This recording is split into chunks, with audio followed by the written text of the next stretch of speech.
In our Sunrise Smart Start News 8 is your local election headquarters. This is Election Day. The polls opening up earlier at 6. They will close tonight at 9 o'clock. Of course, missing this year is the excitement of a presidential race, but several local races we are watching closely this morning. Carmela Boykin live with a closer look. Carmela, good morning. Good morning, Mark. I'm outside the Rochester Academy of Medicine, where mayoral candidate Malik Evans has just cast his ballot in the election. We just spoke with the future mayor, who says he brought his son along with him so he can see the process of how the election process works. So when he turns 18, he can continue to vote as well. Evans says he expects to spend the day working with volunteers as well as preparing for his time to take office. On the ballot this year includes numerous local positions as well, like city council, school board members, and town clerk.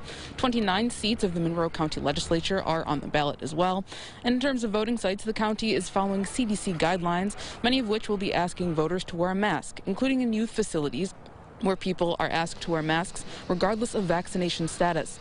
When casting ballots, Monroe County commissioners remind voters that there are 5 propositions to vote for on the back of the ballot. Democratic Commissioner Jackie Ortiz says while this isn't a presidential election year, all positions have a direct impact. These are all of the folks that live in your own communities that are extremely important because they are the ones who ensure that your day-to-day operations are running smoothly. You have judges on the ballot this year. Again, those folks who have maybe friends, family that go in front of these individuals that are, dictating future decisions and affecting people's lives. And both commissioners strongly encourage anyone who needs additional information on voting places, or on what's on the ballot to visit monroecounty.gov/elections. In Rochester, Carmela Boykin, News 8. Mark? Carmela, thank you. For a list of polling locations and local races to follow, check out our voter guide as well. We have it online at rochesterfirst.com. Well, yesterday, President Biden telling other world leaders the U.S. will lead by example and take drastic steps to combat climate change. However, his vehicle to accomplish that goal, the Build Back Better plan, is stuck in Congress, and it's unclear if that package will pass. We are joined by Washington correspondent Alexandra Limon live in D.C. this morning. Alexandra, good morning. The president was so confident before he left for this trip. Where do negotiations stand on the legislation this morning? Good morning. Well, despite the fact that yesterday Senator Joe Manchin announced he is still not on board to vote in favor of that package, the White House says that the administration is still confident they can convince those 2 key Democratic senators.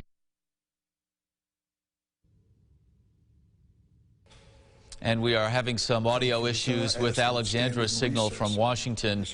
We apologize for that, but again, we continue to focus on the Build Back Better agenda and its status in Congress. To that end, House Speaker Nancy Pelosi hopeful the House can vote on both the infrastructure bill and the larger social and climate measure this week. Democrats say the Build Back Better agenda is fully paid for by raising taxes on corporations and the ultra-wealthy. All right, internationally, a 21-story apartment building under construction collapsed in Lagos, Nigeria, killing at least 3 people and leaving dozens more missing. Workers say the high-rise apartment building had been under construction for about 2 years. Officials are searching for a cause of the collapse as the search for survivors continues. All right, let's bring in James Gilbert now, talking about the forecast, all important on this election day. So many people are heading out to the polls.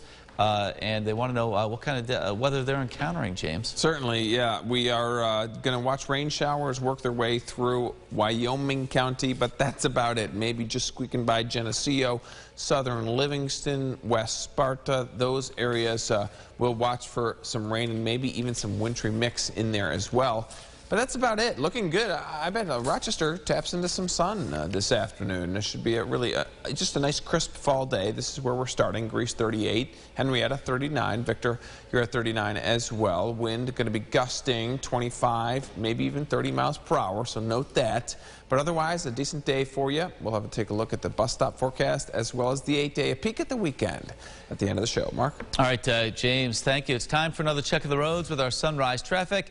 We've got a live look at this hour over 390 right at Brooks Avenue by the airport. And you can see volume flowing well in both directions. 490, 590 up to speed as well at last check. So it should be a good commute as you head out the door this morning. To the latest on COVID-19 now. Today, a panel of doctors along with the CDC will meet to discuss approving the Pfizer vaccine for kids ages 5 to 11. Last week, the FDA cleared a 2-dose shot for 5 to 11-year-olds for emergency use. Health officials say pending approval, administration of the shots could begin within days. Pfizer data shows its vaccine is more than 90% effective at preventing symptomatic COVID-19 infections in younger children. From a face validity standpoint, it makes sense. It jives with our clinical experience. It jives with the research that we've been seeing to date. And it's from a credible organization, the CDC. We know who they are. We know that they have symptoms. We've been testing them. Well, Dr. Mendoza adding the cold weather and holidays coming up. With that, getting vaccinated is crucial to keeping you and your family safe. Well, the government is delaying a decision on Moderna's COVID-19 vaccine for teenagers. It's due to a possible link to heart inflammation. Moderna says the FDA's review could conclude early next year. The company has also delayed filing for emergency use authorization of its vaccine for children 6 to 11 years old. In New York City, thousands of government employees could be placed on unpaid leave. This comes as the city's vaccine mandate for public employees takes effect.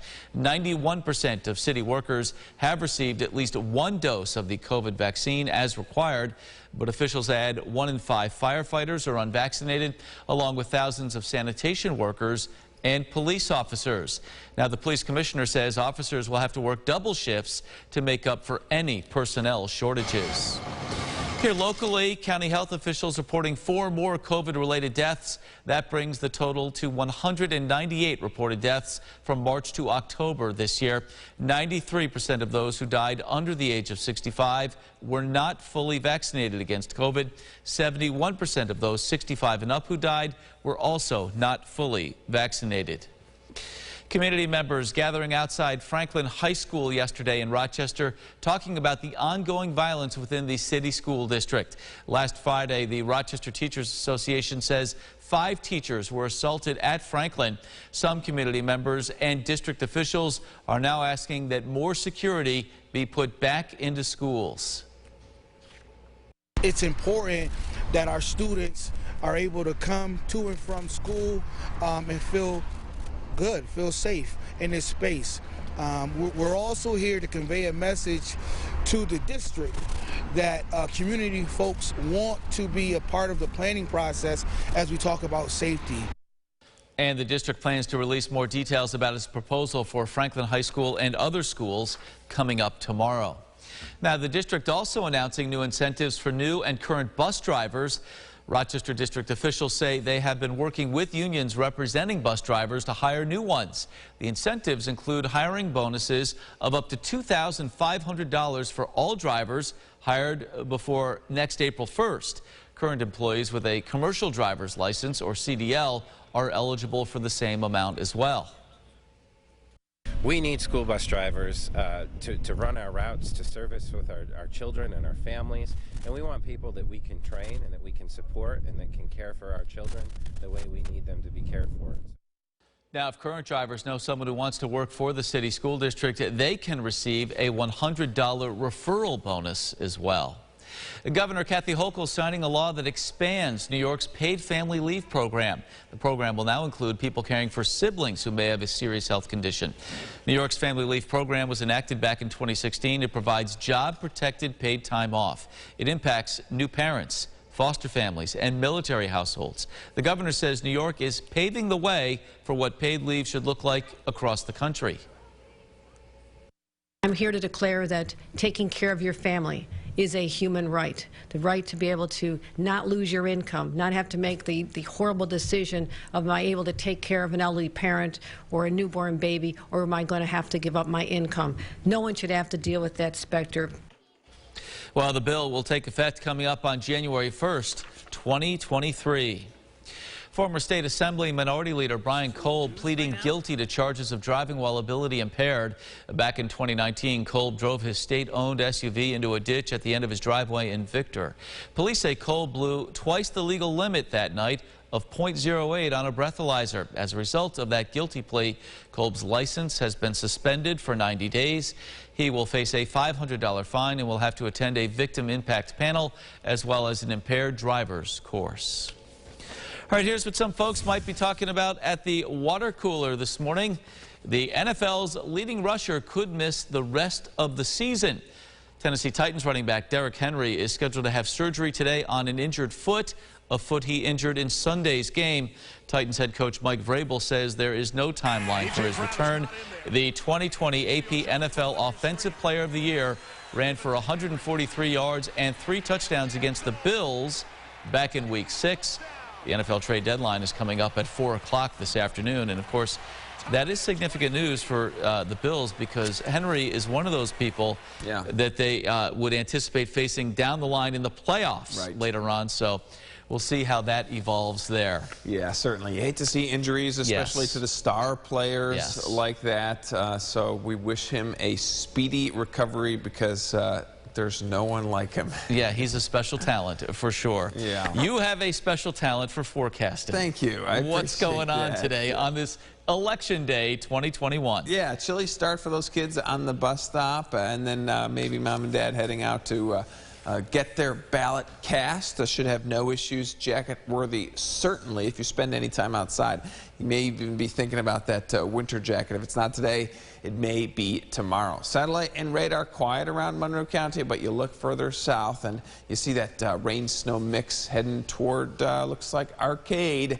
That is in Wyoming County. You can see a couple of flakes at those higher elevations. Java, thinking about you as well. Here's your 8-day forecast. Conditions improve as we get into Thursday, Friday. This weekend, Mark, looks like a classic, nice, sunny November weekend. Yeah, I like what I'm seeing you're doing with the weekend here, James. Yes, good stuff. All right, that's it for now here on Sunrise. Our next update coming up in 30 minutes. CBS Mornings is up next. Have a great day. Follow News 8 wherever you are on RochesterFirst.com, Facebook, Twitter, and on our app for news and weather.